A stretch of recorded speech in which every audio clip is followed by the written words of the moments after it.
Look at the 41st millennium of the Warhammer 40,000 universe.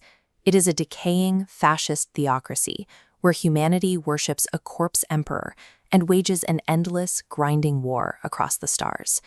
This state of perpetual suffering is the mathematical endpoint of a 60-million-year chain reaction of catastrophic decisions. The first of those decisions came from the Necrontyr. They were a short-lived, radiation-poisoned species who looked across the galaxy and saw the Old Ones, an ancient, immensely powerful empire whose citizens lived practically forever. The Necrontyr were consumed by bitter, festering jealousy.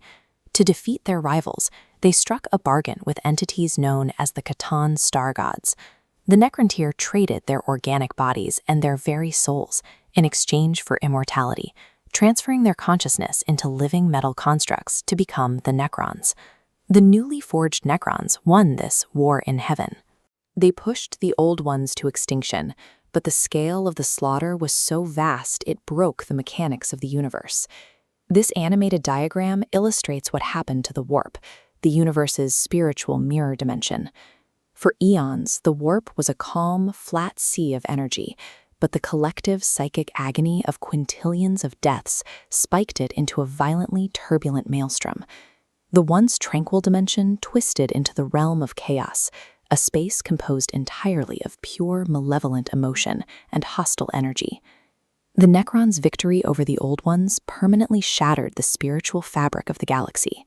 They won their war, but they created a metaphysical nightmare that would eventually consume all life. Millions of years later, another psychic race called the Eldar ruled the galaxy. After millennia of dominance with no true rivals, their society devolved into extreme, unchecked hedonism, seeking every imaginable physical and emotional access. Because the Eldar were deeply connected to the warp, the psychic runoff of their collective decadence began to pool together. It eventually gained sentience, birthing a new chaos god named Slaanesh. The physical birth of this entity triggered a massive psychic scream. It instantly annihilated the vast majority of the Eldar population and tore a permanent dimensional hole in reality, a massive rift known as the Eye of Terror. Right around the same time, humanity was experiencing a peak of its own. During the dark age of technology, humans had expanded across thousands of star systems, largely driven by highly advanced artificial intelligence and reliable interstellar travel. But the gestation of Slaanesh had caused severe turbulence in the warp. Massive storms of chaotic energy completely severed travel and communication between human worlds, starving colonies of resources and triggering a total societal collapse.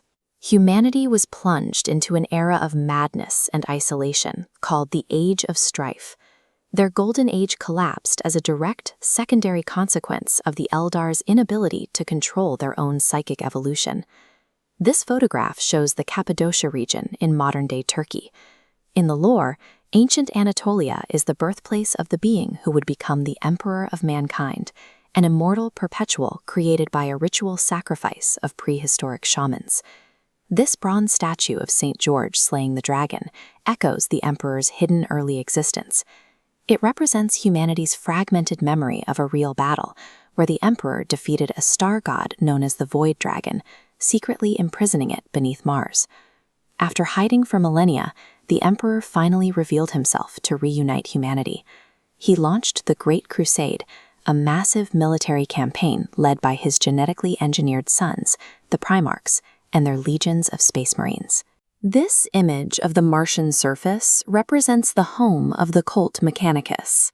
To fuel his interstellar war machine, the Emperor signed the Treaty of Mars, securing an alliance with these tech priests to build his fleets and weapons. Alongside military conquest, he enforced the imperial truth. He mandated strict state atheism, actively destroying religious institutions across the galaxy in a calculated attempt to starve the chaos gods of the worship and belief they need to survive. The emperor believed pure scientific rationality could defeat enemies composed entirely of warp energy. He tried to legislate away the existence of gods that are literally fueled by the collective psyche and raw emotions of his own species. The Chaos Gods retaliated against this threat to their power. They preyed upon the pride and insecurities of the Emperor's most trusted son, Warmaster Horus, slowly corrupting him against his father. Horus flipped half of the Space Marine legions and the Imperial military into open rebellion. His campaign shattered the Great Crusade and culminated in a catastrophic siege directly on Earth. In the final hours of the siege, the Emperor and Horus fought in single combat.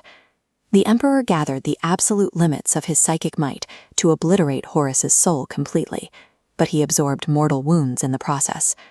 To keep his failing spirit tethered to the physical world, the Emperor's shattered body was interred in the Golden Throne. This ancient life support machine requires the daily sacrifice of 1,000 psychers just to maintain his fading pulse and hold back the tides of the warp. For 10,000 years, the man who burned churches to destroy religion has been worshipped as a living god. His broken empire relies entirely on blind faith and superstition, trapped as a rotting monument to the very things he sought to prevent.